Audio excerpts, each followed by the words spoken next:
하나님 말씀 보겠습니다. 구약 성경 시편 1편 1절부터 보겠습니다.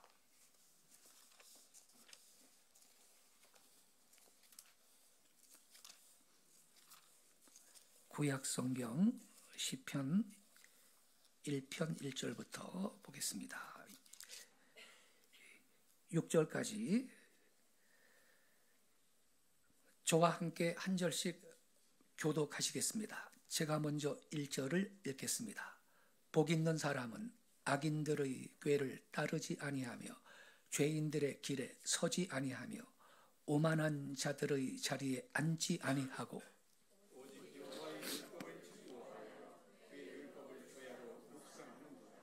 그는 시냇가에 심은 나무가 철을 따라 열매를 맺으며 그 잎사귀가 마르지 아니한 같으니 그가 하는 모든 일이 다 형통하리로다.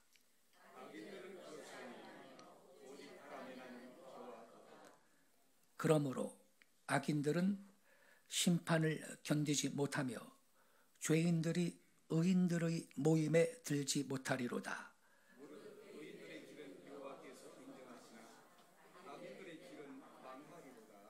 아멘. 오늘 우리는 2004년도 새해 첫 주일 예배를 드리고 있습니다. 이 새해 첫 주일은 모든 교회들이 신년 감사 예배로 그렇게 지키고 있습니다. 지난 한 해 동안 우리는 참으로 어려운 일들을 많이 겪고 통과를 했습니다. 그 모든 어려운 가운데에서 하나님께서 우리를 지키시고 보호하사 무사히 건널 수 있게 하시고 이렇게 새해 첫 주일을 맞이하는 것이 얼마나 감사한지 모르겠습니다. 이 새해를 맞이하면서 우리 분위기교회 모든 성도 여러분 한 분 한 분 머리 위에 모든 가정 위에 여러분의 일터 위에 하나님의 풍성한 은혜와 축복이 더욱 넘치시기를 먼저 예수님의 이름으로 축원을 드립니다. 오늘은 첫 주일을 맞이해서 시편 1편에 있는 복 있는 자는 맨 앞에 그 말씀을 제목으로 삼아가지고 다 같이 복 받는 길이 무엇인지 함께 묵상하겠습니다. 우리가 지금 시편 1편 전체를 읽었습니다만 이 시편 1편에는요 복 있는 자의 길을 나무로 비유했습니다. 나무. 시냇가에 심은 나무가 때를 따라 열매를 맺고 푸르름을 유지하는 것처럼 복 있는 사람은 원기가 있고 활기 있는 나무다 이렇게 비유를 하고 있는 것입니다. 여러분, 우리 한국인들은 새해를 맞이하면서 새해 복 많이 받으시라고 인사를 나눕니다만 사실 말이죠. 기독교 신자든 세상 사람이든 이 복을 받는다 하는 것은 인간의 본능입니다. 하나님께서 사람을 창조하시고 그 아담과 하와 첫사람을 향하여서 최초로 하신 일이 뭔지 아세요? 복주며 그랬습니다. 복주며 생육하고 번성하라 이랬습니다. 하나님은 복의 근원이신 하나님이시고 우리에게 복 주시기를 원하시는 분이십니다. 그래서 인간이 복을 받고자 하는 그 마음은 사실은 하나님이 우리 안에 집어넣어준 이게 본능인 거예요. 근데 어떤 사람은 현대 교회를 비판을 하면서 뭐 교회가 하나님 앞에 나와가지고 맨날 뭐 복만 달라고 한다. 그거 기복주의 신앙 참된 신앙 아니다 그러면서 한마디로 단죄하는 것을 볼 수가 있습니다. 그러나 그러한 단죄는 성급한 단죄라고 봐야 합니다. 여러분, 사람이 복을 구한다는 것은 하등의 잘못이 아니에요. 누구든지 다 복받기를 원하는 건 인간의 존엄한 본능인 것입니다. 그 본능이 왜 있느냐? 복 주시는 존재가 있기 때문인 것입니다. 그분이 하나님이십니다. 그래서 문제는 뭐냐? 복의 내용이죠. 어떤 복을 우리가 받을 거냐? 그리고 복 받는 방법입니다. 우리가 어떻게 복을 받을 것이냐? 이게 문제지, 복 받으려는 그 마음 자체가 잘못은 아닌 것입니다. 우리가요, 미신이죠, 미신으로 보고 있는 관상을 본다거나 손금을 본다거나 혹은 사주팔자를 구한다거나 하는 이 미신적인 행태하고요, 우리 기독교 신자들이 신앙적으로 복을 받는 길의 차이점이 무엇일까? 이거 우리가 좀 정리할 필요가 있겠습니다. 제가 믿기에 세상의 이 미신적인 방법은 말이죠, 운명적으로 받고자 하는 거예요. 운명적으로. 사람한테 팔자가 정해져 있다. 그래서 복이 정해져 있다라는 사상이 있는 거예요. 운명적으로 복을 받게 되거나 운명적으로 복을 못 받게 되어 있는 거예요.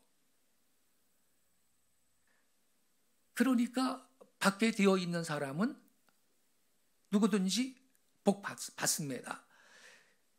그래서 사람들이 말이죠, 이 세상 사람들은 내 팔자가 뭔지, 내 운명이 어떤 거냐, 그거 알려고 하는 거죠. 그러나 여러분, 성경의 교훈은 오늘 아침 우리가 읽은 시편 제1편이든 마태복음 5장에 있는 산상보훈이든 단순하게 복받는 어떤 원리를 말하고 있는 게 아니고요, 그 복을 받기 위해서 사람이 할 것이 무엇이냐 하는 인간의 본분, 인간의 의무를 명시하고 있는 것입니다. 그래서 이 말씀을 우리가 깊이 묵상하고 복된 사람이 되어지면 복이 따라오는 것입니다. 순서를 바로 알아야 됩니다. 복된 사람이 되어질 때 복이 따라옵니다.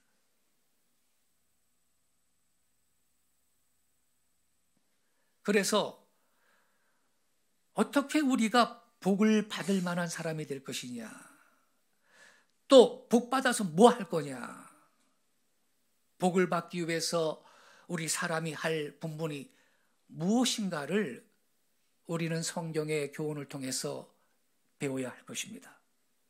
이것이 복을 받는 바른 자세입니다.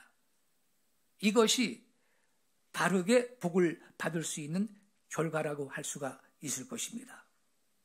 이제 우리는 시편 1편 말씀 중심에서 복 받는 자의 길을 잠시 상고해 보도록 하겠습니다. 먼저 복 있는 사람은 적극적으로 말해서 시냇가에 심은 나무가 시절을 따라서 과실을 맺는다, 이렇게 말씀했습니다. 시냇가에 심은 나무라는 표현은요, 공급을 충분하게 받는다, 이 뜻이죠. 이게 포인트입니다. 여러분, 저 이스라엘 성지에 가면요, 비가 굉장히 조금 내립니다. 그래서요, 비가 내리면 이 이스라엘 가면 유대인들은요, 우산 안 써요. 너무 행복하다고. 이게 언제 맛보는 비냐고 비 맞고 다녀요. 그냥 너무 우량이 적기 때문에. 그래서 그들한테는 이 비가 내렸다, 이건 복이에요. 축복이고. 그래서 그냥 비를 맞고 다녀요. 얼마나 비가 적게 오냐면 1년 내내 오는 비의 총량이 불과 100mm, 100mm. 대단히 메마른 산천입니다.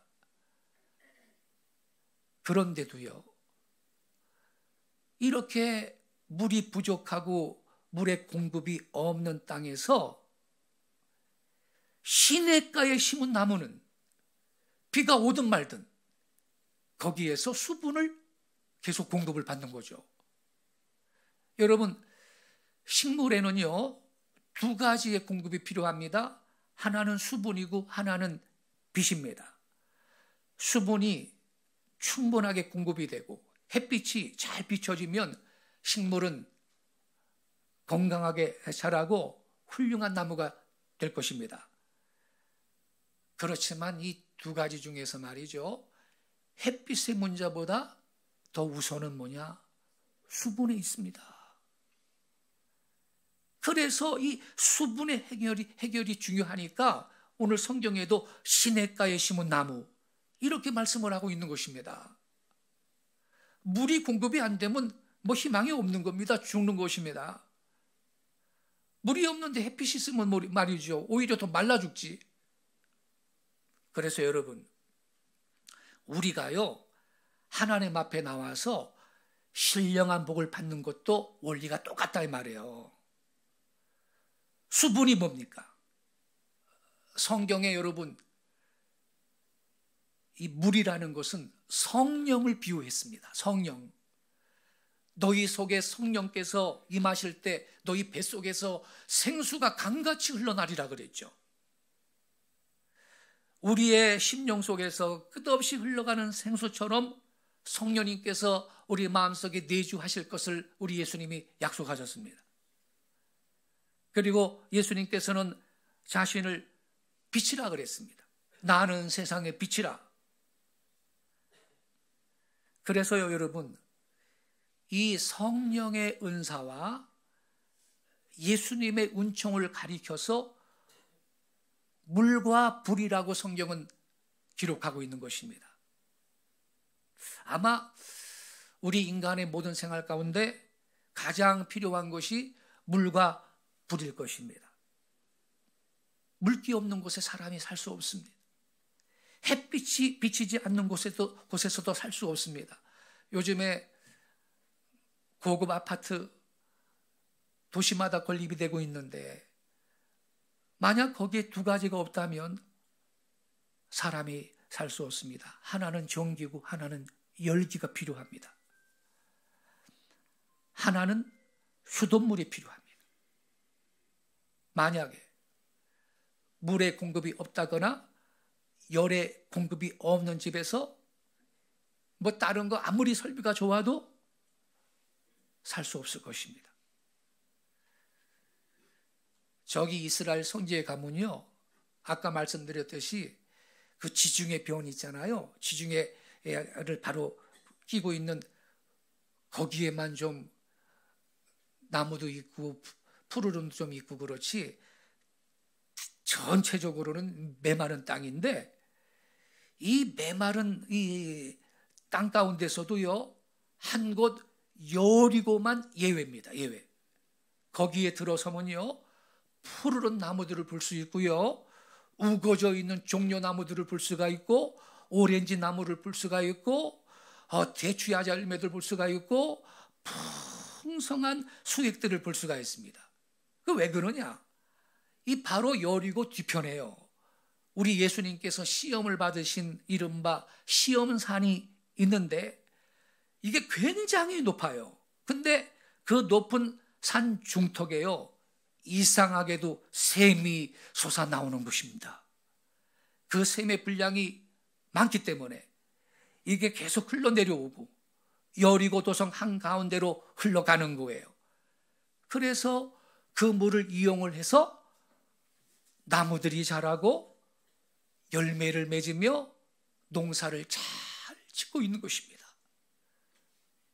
말하자면 여리고 도성은 시냇가에 심은 도시다, 이렇게 말할 수가 있겠습니다. 여러분, 하나님 앞에서도요, 이 사람들을 보면요, 푸르른 심령이 있고 메마른 심령이 있습니다. 공급을 잘 받는 이 영혼은 푸르른 심령입니다. 공급받지 못한 심령은 메마른 심령입니다. 시냇가에 심은 나무가 시절을 따라서 열매를 맺는 것처럼 하나님의 거룩한 말씀에 가까이 있어서 말씀의 공급을 받고 은혜의 공급을 받고, 이게 복을 받는 기본적인 원칙인 것입니다. 우리가 성령의 은혜와 하나님의 거룩한 사랑을 어떻게 공급받을 수가 있겠어요? 마치 우리 몸이 건강하기 위해서 하루에 3끼 규칙적으로 밥 먹죠. 또 적당하게 운동도 하죠. 이것이 건강의 소중한 비결 아니겠습니까? 우리의 영혼에도 여러분 건강의 비결이 있는 것입니다. 예컨대 여러분, 오늘 우리 주일날 교회에 왔어요. 예배 자리로 여러분이 오셨어요. 여러분은 주일을 성수하시는 귀한 분들인데, 한 주간 열심히 세상에서 일을 하고 이 주일을 맞이할 때 우리의 몸과 마음을 헌신해서 집에서 다 준비 잘하고 하나님 앞에 나와 거룩하게 예배드리는 이거 하나님께 은총을 받는 기본적인 토대입니다. 아멘이시죠? 여러분, 유대인들이 말이에요, AD 70년에 로마의 침공을 받아가지고 망했잖아요. 110만 명이 그때 불과 칼에 죽임을 당하고 살아남은 유대인들은 세계 각지로 다 흩어지게 됐지 않습니까? 그리고 1948년 5월 14일 이 고토로 돌아가서 유대인들이 국가를 재건할 때까지 1900년 동안 전 세계에 흩어져 살았잖아요, 유대인들이. 그런데도 유대인들은 민족적 정체성을 유지하고 살았다. 세계에 흩어져 살았는데 그 이유가 어디 있는지 아세요? 모든 신학자들이, 이스라엘의 역사를 연구하는 분들이 이구동성으로 말하는 게 뭐냐? 안식일 때문이다 그랬어요. 안식일 때문이다. 유대인들은 세계 곳곳에 흩어져 아프리카에 가서도 살고, 에집트에서도 가고, 이디오피아에도 흩어져 가고, 예멘에서도 흩어져 가고, 유럽, 소련, 심지어 상해, 전 세계에 흩어져 있었는데 유대인들은 반드시 회당을 건축하고 안식일을 지켰어요. 율법에 따라서. 그래서 안식일이 유대인을 지켰다는 거예요. 그래서 여러분, 여기에서 우리가 체크 포인트입니다. 유대인들은 성경 말씀을 지키겠다고 유대인들이 안식일을 지켰잖아요. 그런데 사실은 안식일이 유대인을 지켰다는 거예요. 이해되시죠, 여러분? 성도 여러분, 우리가요, 힘써서 하나님의 교회에 봉사하고 하나님의 사업에 이바지해서 활동하는 것은 실로 교회를 돕는 것이죠. 교회를 돕는 건데 사실은 그게 내 자신을 돕는 길입니다.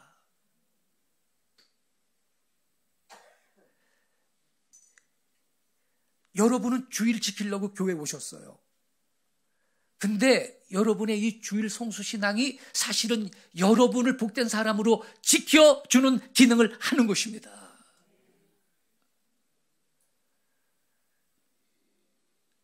우리가요, 정확하게 그래서 알아야 돼요. 여기 비교적 최근에 결혼하신 청년부 지체들 제 말 잘 들어야 돼요.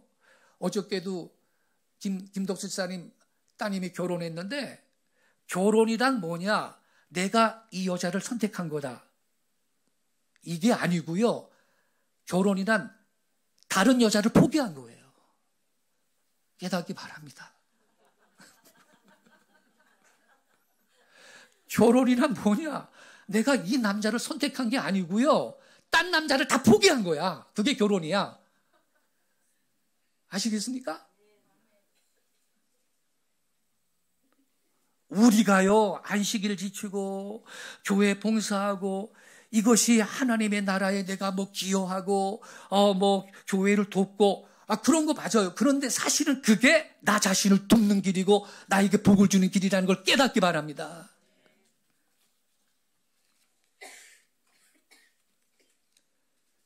또 우리가요, 규칙적으로 우리의 이 기도 제목을 정해두고 하나님 앞에 기도하는 거, 이것도 하나님 앞에 올 한 해 동안 은총을 크게 받는 축복의 통로인 걸 깨닫기 바랍니다.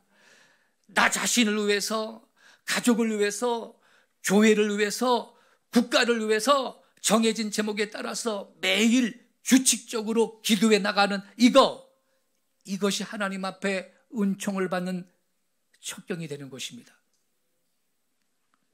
그래서 여러분, 우리가요, 혹시 여러분들 가운데 좀 몸이 건강하지 않은 분 계세요? 그렇다면 올 한 해 동안 더욱 몸을 아끼지 말고 주님의 나라를 위해서 몸을 들이세요. 그러면 하나님께서 반드시 그의 건강에 기름을 부어주실 걸 믿으시기 바랍니다.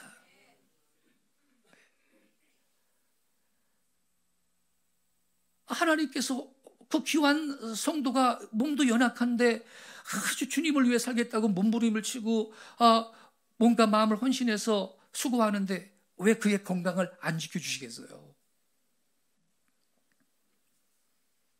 또 우리가 만약에 전도를 해서 사람의 생명을 인도하잖아요? 그러면 그 영혼이 구원받는 동시에 나 자신이 한 영혼을 구원시킨 나 자신이 은혜를 받게 되죠.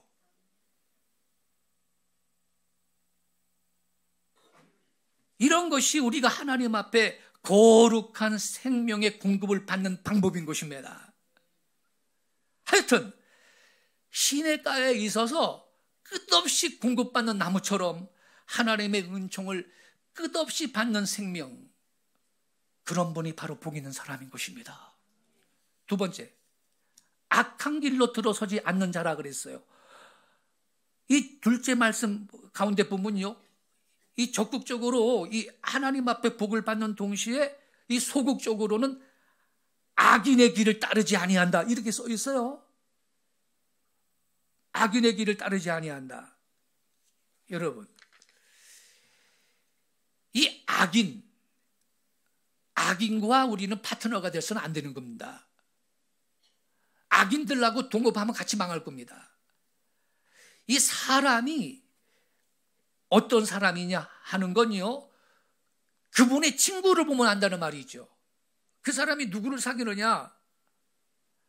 선한 사람은 선한 친구를 좋아합니다. 악한 사람은 악한 친구를 좋아합니다. 술꾼은 술 친구를 좋아합니다. 도박꾼들은 도박꾼 친구를 좋아합니다. 내가 어떤 사람이냐? 이건요, 내가 좋아하는 존재가, 좋아하는 사람이 어떤 분이냐? 이거로 알 수 있는 겁니다. 워싱턴은 말하기를 악한 친구와 함께 있는 것보다 고독이 더 좋다 그랬습니다. 우리가 어떤 세계에 살고 있고 어떤 유혹을 받고 있느냐, 이게 문제거든요. 옛날 중국의 교훈집인 칙은담에 보면 이런 말이 있어요. 의로운 사람한테는 임시적인 고독이 있고 악한 자에게는 영원한 고독이 있다 그랬어요. 어느 쪽을 선택하시겠습니까? 세상에 가면요, 악한 자의 유혹이 많습니다. 이걸 거절할 때 우리는 임시적인 고독을 느낄 거 아니겠습니까? 예컨대 구약에 보면요, 여러분, 다니엘과 그의 세 친구가 말이죠, 왕이 그 하사하는 고기와 술 마시기를 거부했잖아요. 그래서 그들은 당연히 고독을 느꼈을 것입니다. 같이 술 마시고 고기 같이 먹고 했으면 어울려서 좋았을 텐데, 별나게 유별나게 안 먹겠다고 하니까 고독을 느낀 것이 아니겠습니까? 그렇지만 여러분, 그 고독은 임시적인 고독이었습니다.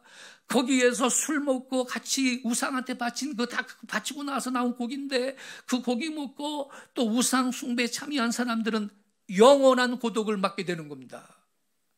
다니엘의 세 친구가요, 불 속에 들어간 것도, 다니엘이 사자굴에 들어간 것도 모두 임시적인 외로움을 느꼈을 것입니다. 악한 친구들을 거부한 데서 오는 외로움이었죠. 하지만 여러분, 악함 그 자체는 결국 영원한 고독으로 떨어지게 만들 것입니다. 영원 흉보를 받을 겁니다. 그래서 성 어거스틴은 이런 말을 했습니다. 비틀거리면서 바른 길로 가는 것이 건강하게 악한 길로 가는 것보다 더 좋다 그랬습니다. 이렇게 우리가 약해서요, 비틀거리고 실수하고 넘어지면서도 올바른 길을 간다는 것이 건강하고, 여러분, 든든해가지고 악한 길로 가는 것보다 월등히 좋다라는 것입니다. 또 유대인의 탈무드의 부문이요, 이런 말이 있습니다. 악이라는 것은 처음에는 거미줄처럼 다가오지만 마지막에는 밧줄처럼 너를 동요맨다 그랬습니다. 그렇습니다, 여러분. 세상의 모든 죄악이요, 처음에는 아무것도 아닌 것처럼 보입니다. 거미줄이 대단합니까? 그까짓 게 여러분. 미미하고 연약한 거미줄처럼 보이죠. 그러나 일단 거기에 딱 걸려들면 점점 그것이 커져가지고 마지막에는 밧줄처럼 나를 동요매고 만다는 거죠. 어떤 사람이 도박에 빠져가지고서는요, 재산 다 탕진하고, 그래서 이런 남자하고 못 살겠다 그러고 자식도 아내도 다 그냥 떠나버리고 그랬는데, 그제서야 내가 다시는 도박을 안 하지. 그리고서는 이 사람이 이 자기 손가락을요, 이거를 잘라버렸습니다. 엄지손가락, 집게손가락 잘라버렸습니다. 근데 2년 후쯤 보니까 왼쪽 손으로 도박을 하고 있더래, 화투 치면서. 이렇게 한번 걸려들면요, 죄악이 한번 걸려들면 요 놈이 밧줄처럼 인간을 동요매는 겁니다. 그러니까 아예 접근을 할 필요가 없는 거예요, 그 무익한 것에. 여러분, 누가 복 있는 사람입니까? 악한 자의 길에 헤매지 않는 사람이라고 성경 말하고 있습니다. 악한 자의 유혹을 받아서 서지 않는 사람이에요. 악한 자의 장소에 앉지 않는 그 사람, 이것이 바로 복 있는 사람인 줄로 믿습니다. 셋째로, 여기 본문에 보니까요, 시조를 쫓아 열매를 맺는다 그랬어요. 3절에 보니까 그는 시냇가에 심은 나무가 철을 따라 열매를 맺는다. 시절을 따라 열매를 맺는다는 건데, 이게 뭔 말이냐? 이 시절을 따라서 열매를 맺는다. 열매의 종류가 많다는 거거든요. 열매, 오늘의 본문은요, 열매로 결론을 내리고 있습니다. 여러분, 우리가 하나님의 거룩한 은총의 공급을 받고 악한 자를 거부해 나가는, 이게 어디까지나 자기를 보호하는 이 자기 완성의 길인데, 그럼 자기 완성해서 그 다음에 뭘 할 거냐? 열매를 맺어야 그 복이 완성이 되는 것입니다. 시절을 따라 열매를 맺는다. 열매의 종류가 많다는 건데, 여러분, 우리의 삶이 뭡니까? 우리 인생이 뭐지요?